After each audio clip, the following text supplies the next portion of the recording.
Does anyone still believe in paradise?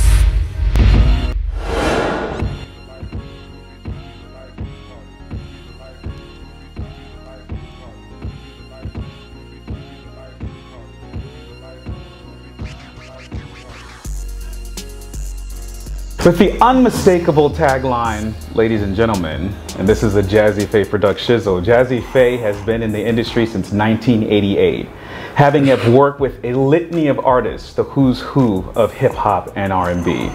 And I'll say that it is, as a singer myself, it is a pleasure to sit next to what I consider to be a music legend. How you doing, sir? Thank you, my brother. Thank you, welcome. You're welcome. I appreciate it. Yes, I felt, I can't see, but I felt your honor. Oh yeah. That's why I touched you. Yeah, you did the right thing. Yeah. Well, first of all, I want to thank you for joining us. This is the Jenleeion Circle, right? And it's the interview circle that we do with Jenleeion magazine. And like I said, this is a pleasure to be able to sit down with you. And I want to first go back to the beginning, right? Because I think you have a very interesting story, right? Okay. So I'll call it the road to becoming Jazzy Faye. Right. There's Phelan Alexander, but the road to be, and I want to get into that as well. Yeah, but the road to becoming Jazzy Faye. Let's first talk about your father and how that music bug was passed down to you. Okay, man. Just being on the road with, the Barcades, my dad and the Barcades, they would take me on the road, when if I got good grades in school. So, because most of the tours were in summer, we're doing the summer, so I would be able to go on the road with him, and I would have little, jobs and, on the side of the stage, bringing towels out to the guys and drinks and whatever, and PA stuff. Yeah, man, just learning the ropes though, and sitting in the studio while they're recording the hits, and man, just I started kind of like at an early age, kind of touching knobs, and they was like, okay, back then they didn't have automation. So like if we want to fade a record out, it might need 2 or 3 people to fade all the faders down. So it's like, okay, you want to work the faders? Okay, you bet. You know what I'm saying? You just click something in Pro Tools or Reason and have it happen right away. Yeah, so I was touching the big boards at an early age, man, and it just caught on. I mean, it was just inevitable. I knew exactly what I wanted to do before I graduated. Well, now, was there a time where your grades weren't right and your dad said, no, you can't go, and it bothered you? Nah, I mean, I was on the borderline. I would always get right there, and that was always the threat. That was the thing that kind of put me back in line. I think that's what straightened me out. That's what really, helped me in the road, the music. And of course, there's several facets to music, right? You just talked about your introduction to the studio experience, but you can sing. A little bit. I think so. You can. I've been practicing, man. I'll be at home practicing because, like I would always hit flat notes, like when I was singing in the choir, and I go back and my choir director would record us, and I would listen. I'd be like, eh. So I said, man, let me, over the years, I just kind of practiced my tone. I listened to people like Luther and Babyface, people that just had great tone. You know what I'm saying? Even Patti LaBelle and, Al Green.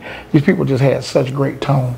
You know what I'm saying? Yeah, and likewise, your mother was also into music. Yes. And the reason why I talk about your parents first is because I love it. I love the story when, there's a certain thing that the parents are into, and then the posterity can't help but be bitten by the same bug, right? Talk to me about your mother who worked with greats. Oh yeah, man. My mom was like, my mom and dad separated from Memphis. We were living in Memphis. When they separated, I was like 5 years old, 4, maybe going on 5. And we moved to California. So we moved to California. She was working with a guy by the name of DJ Rogers. Also working with Philip Bailey from Earth, Wind & Fire. And then Living Epistles, work with people like the Gap Band, Barbra Streisand. There's a lot of big names doing background work. And so she was, she would, work with them for lengths of time. So we were moving all over California. So I went to probably about 13 different schools in my life. So I went to schools where there were no black kids. So, I mean, but the good thing about that was, it was kind of like when in Rome, like these kids are putting me on and stuff like, like Toto and Phil Collins and, AC/DC, even Queen. You know what I'm saying? All of these different groups that just put me in a different you know, and zone. birth music's versatility, right? Yeah, they gave me that. And then my mom being on the gospel side heavily, you know, she sang in gospel groups too. Like with Philip Bailey, that was the Living Epistles. That was his gospel side. Yeah. So you know, he was a believer. So you know, he was, you know, they had us around all these great people: Billy Preston, Andre Crouch, Hezekiah Walker, all of those guys, Daryl Coley. You know, we were working closely with all those guys. Wow. Legends, man. Wow. And so you take me to the story of you finally at least being discovered, to where you started to cross that bridge to becoming the producer Jazzy Faye, because that's the part that I think is extremely exciting. Well, becoming the producer Jazzy Faye came from a failed attempt at being Jazzy Faye the artist. Well, actually Phelan the artist. With you being signed in 1990, correct? At Electric Records. Yes. At Electric Records, and we had a CEO by the name of Bob Krasnow. He was an older Jewish guy, and he was sick, and we didn't really know that, and he passed away. And when he passed away, like anybody, I had only one single out, and I was just brand new artist, like probably not even 6 months old, you know, on a label. So Keith Sweat was there, I think, at the time. In Touch was there at the time. Some older groups, and everything that was gold or under got dropped. Wow. Got dropped off the label. So I got dropped off the label. So living back in Memphis and getting dropped off of a label, it's kind of like you failed, you know what I'm saying? Yeah. But it's interesting to me because your single hadn't even been given that much time to live. No, it did.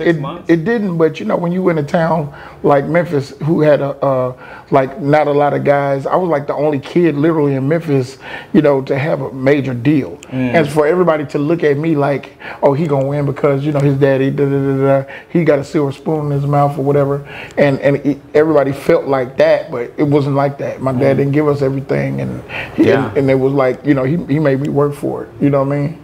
Yeah. So coming from there, not to interrupt you, but coming from there, like I went to producing. That's when I started making beats. Wow. So is at the point that you became Jazzy Faye the artist, did you already know how to sort of write beats, or is that something that you fell into afterwards? I think I kind of acquired them all simultaneously, you know, because when you're working on an album, you're doing them all. But I didn't know that I was producing. Yeah. Because I wasn't programming. I wasn't touching the machines like that. I had a bunch of guys around me programming. But for me to lose my deal, I realized that these guys were only around for the check. See, I wasn't handling the business at the time. I was just making the music. I was making the music, so I'm like, why come ain't nobody coming to the studio? Because we had our own studio. And then my guy, this guy named Mike Patterson, little white kid, he said, ma'am, that's because everybody was here for the check. But guess what? You've been producing these records all along. He said, you've been producing these records. You should hear these guys' music without you. He said, you've been producing the records. All you got to do is get on this machine. And I got on the MPC 3000 Akai, the Roger Lynn machine. You know, and man, one beat turned into $100, next beat $500, and it just kept on going. This story is important because we speak to a lot of dream chasers in our audience, right?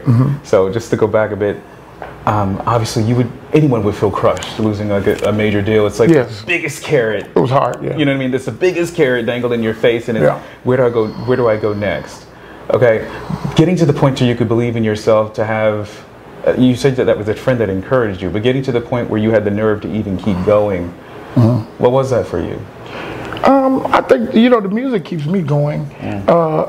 It was the just being around it. I was so close to it. I mean, I couldn't help but keep going. I mean, I would still be on the road with my dad. I would still be out, and like, everybody knew us in the town.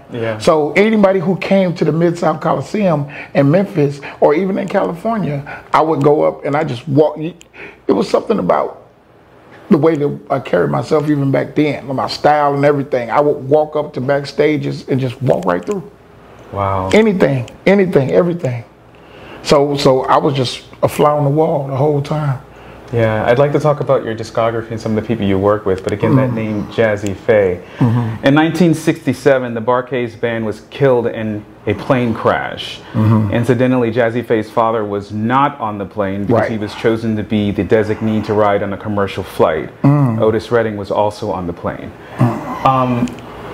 With that story, your name came.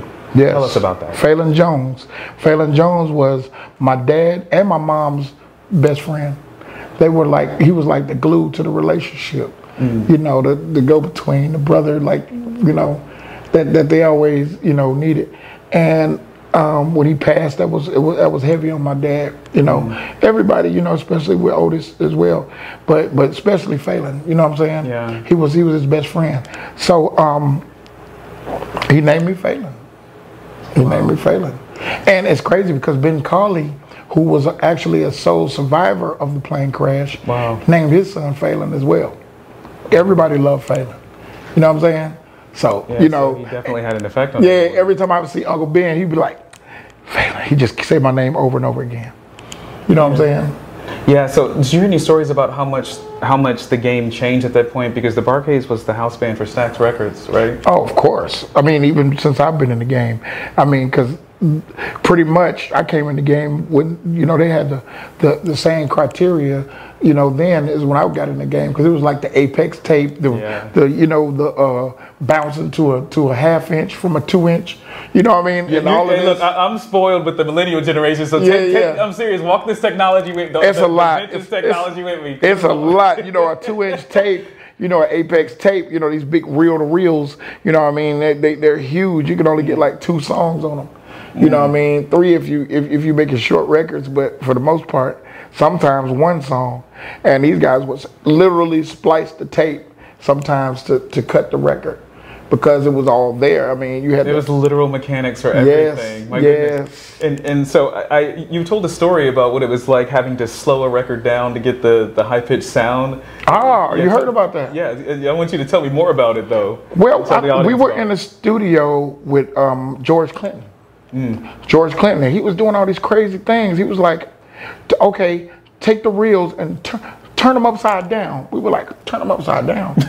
So it's like, okay, you got 2 reels spinning around with a tape in between, and then you take them and turn them around, and the record plays backwards. So he would go in there and make it go backwards, and then he said, okay, now slow it down.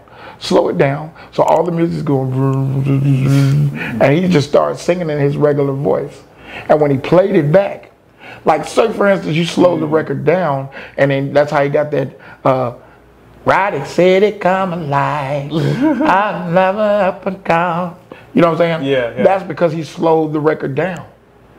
They didn't have that technology back then, so Prince would slow the record down and then speed it back up and push play. Wow. And thus, Andre 3000 does it.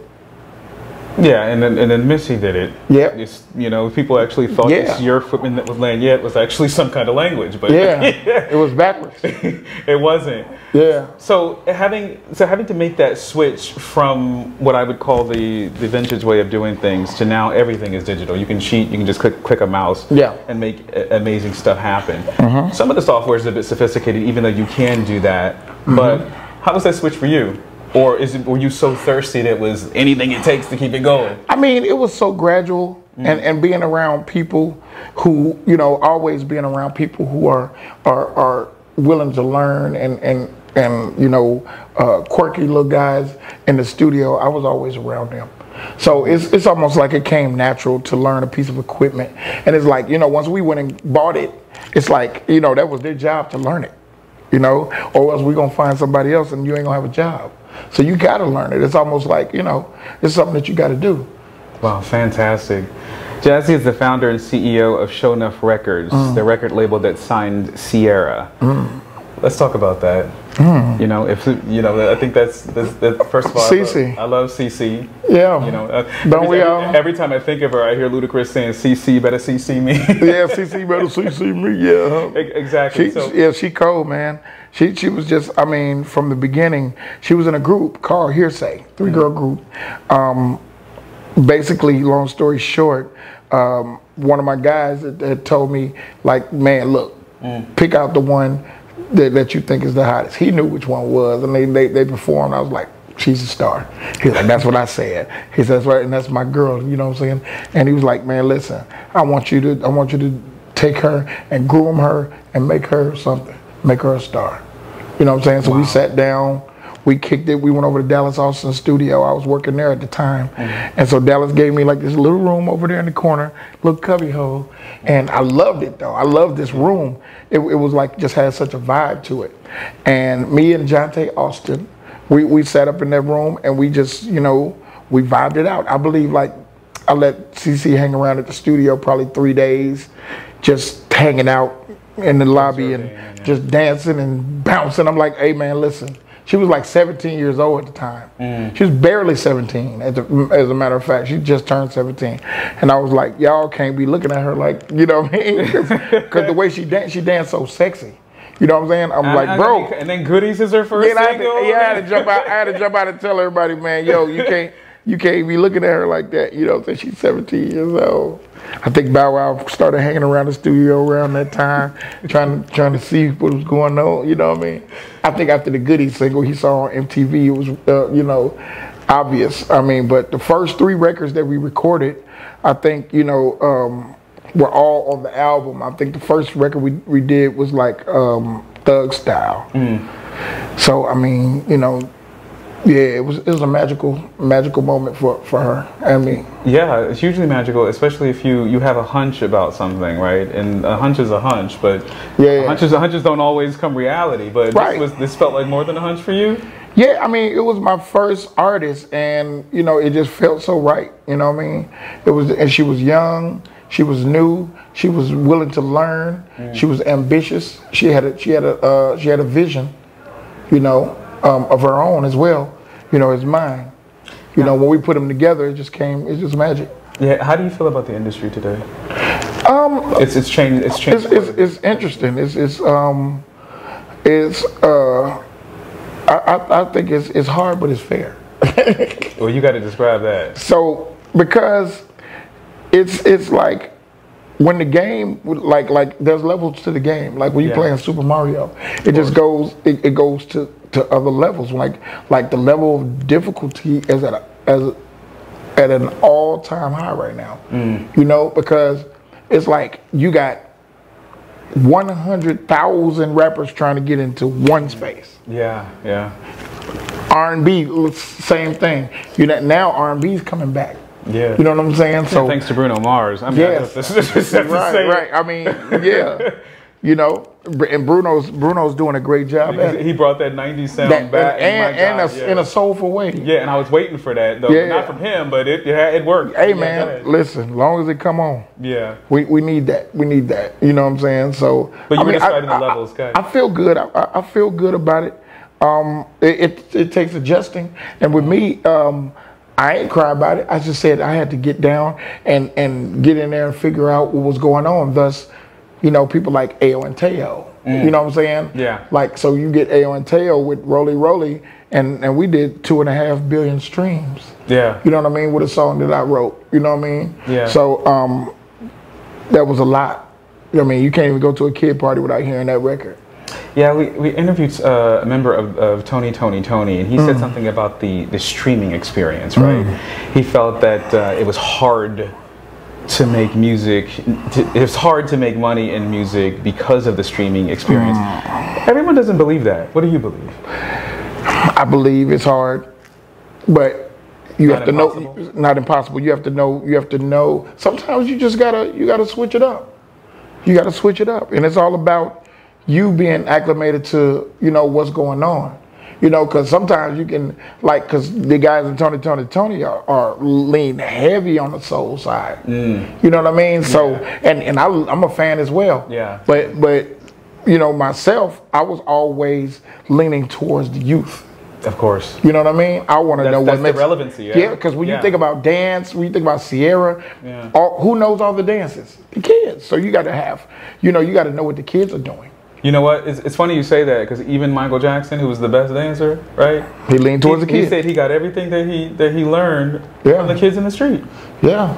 That's fascinating. Yeah, pop locker from Jeffrey Daniels, the Pop Along Kid. He was called the Pop Along Kid. He used to pop lock in LA all the time. And then of course, you know, people like Fred Astaire and you know, people like that, you know, watching those moves and putting them all together. You've worked with a lot of artists, right? A lot of them, right?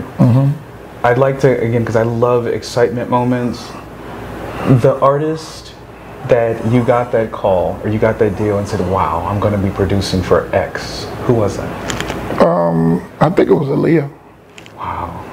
It was Aaliyah because, I mean, I was a great fan of Missy and Timberland's work. Yeah. You know, especially Timberland. And then later I got into Missy more because then I realized exactly what she was doing. Yeah, she's the only one that can get away with all those weird sounds in the background, and we all love it. Right. I was appreciating her as an artist, but I was seeing Tim, you know, because I was a producer, so I was seeing that image that he was definitely an inspiration. Wow. Yeah, Missy Elliott and Timberland were definitely, they were the reasons why I one of the big reasons in the 90s why I started wanting to learn music and how to produce. Yeah, I call her my little superhero every time I see her. She's my little superhero. She gave me my first Super Smash. Wow. Yeah. 1-2 step? Yes, sir. She sent me that joint and I was like, oh my God. Wow. Yeah, that you know, it's funny because every time I think of you and a lot of people, that bass line, ladies and gentlemen, that's the first thing. Yeah. Ladies and gentlemen. Yeah. You got to do it again. Do it again. Ladies and gentlemen. now say the Jazzy Fizzle Product Shizzle because I got to hear them say. Ladies and gentlemen, this is a Jazzy Fizzle Product Shizzle. Now say on Jenleeion Zizzle. Or Jenleeion Zizzle. That is super awesome. So, outside of that, the songs that you've produced, that you've written, what is your favorite one? Or do you have one? No. Too many? I don't have a favorite song I produce. It's impossible. One that was really I guess a transcendent moment for you, or was it working with Aaliyah? That working with Aaliyah. What was fun was working with Cee Lo. Cee Lo Green. Yes. Yeah, working with Cee Lo. When we did Let's Go Have Some Drinks.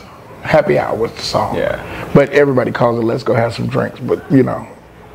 So a little bit ago, we talked about, I'll call it artist development and the experience you went through with Sierra, and that was successful. And then later on, you mentioned that, yeah, obviously you do have 100,000, albeit it's probably several million, of rappers trying to be in the same space, and singers trying to be, everybody wants to be a star, right? Of course. What do you have in terms of advice for the thirsty star out there, considering that you do have clout to say it because you've developed an artist before?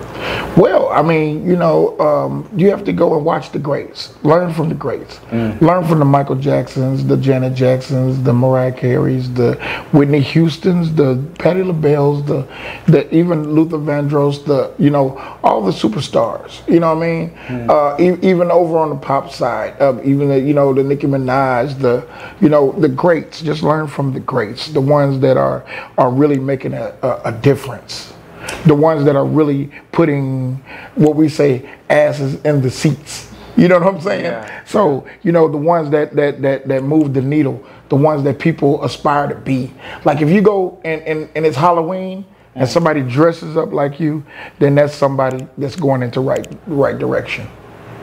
Wow. Yeah, because I'll tell you, in this world where it seems that in order to become successful that you need a viral moment, right? And it's difficult for people to get that viral moment, especially in this world of streams, etc. Yeah. What keeps you inspired, Jazzy? I think family, God, music, of course. Just really, I mean, I got such a praying mother. And Did you know the gospel song where the lady goes, "But I had a praying grandmother. Oh, absolutely. She taught me how to call on the name of That's what they think of. Yeah. Yeah, but go ahead. You said your mother was she just had so much to give as far as like anything. I can call her and she can just tell from the tone of my voice, especially now we got FaceTime. She knows, boy. She knows what to say. She knows what to say, and she knows what to pray about. And I know I can feel. It's crazy because I can hang up the phone and feel her interceding from her side. Wow. You know what I'm saying? That's how well we are connected. So it's a different kind of connection when you talk about us two. So that was one of the things that just really kept me rooted. We were so tight. You know, she had me on her hip from the beginning. So, you know, we inseparable. So I trust that your faith is what has kept you sane in the ugly that exists in the industry as well, because it's there. Yeah, man. Yeah. Yeah, and I got good friends like Vaughn, like you know, you just have to have people around you that keep you motivated. You know, keep you motivated. Because sometimes I get up and I want to quit, and sometimes I'll be like, I don't want to be Jazzy Faye, but then I'll be like, you know what I mean? Because sometimes you don't want people to recognize you. Yeah. You know what I mean? Yeah, You got Kanye wearing a black mask over his face. Sometimes the fame is just too much to deal with when you got human things that you got going on and everybody's seeing you as this, you know, this icon or whatever. You're not always feeling like. No, you don't always want to be the icon when you're picking out pears and peaches. You know what I'm saying? So what do you do when the sunlight's in your face and you want to block it out? What do you do? Well, I think there's a thing that you kind of you put together, you know, kind of like maybe like indirectly or subconsciously, if you will, that you know you just have to be like ready for people. You just got to be ready for people. When you get ready to walk out the house, you have to be ready for people. You got to be ready to receive. And now I always say, you know, even on Instagram, sometimes I always say I have to walk out with my hands open. I can't ball my fist up. I got to be ready to receive. I got to be ready to receive. So I'll always tell myself that just to keep my mind in that vein. You know what I mean? So I don't, you know, treat people rude, or I'm always kind. You know what I mean? Even if I'm not feeling my greatest. Consistent with your faith? Yeah. What's your go-to gospel song? My go-to gospel song? Yes.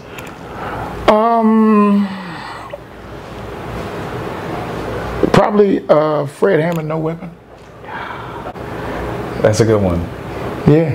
That's a real good one. Oh yeah. That's one of the ones that I go to.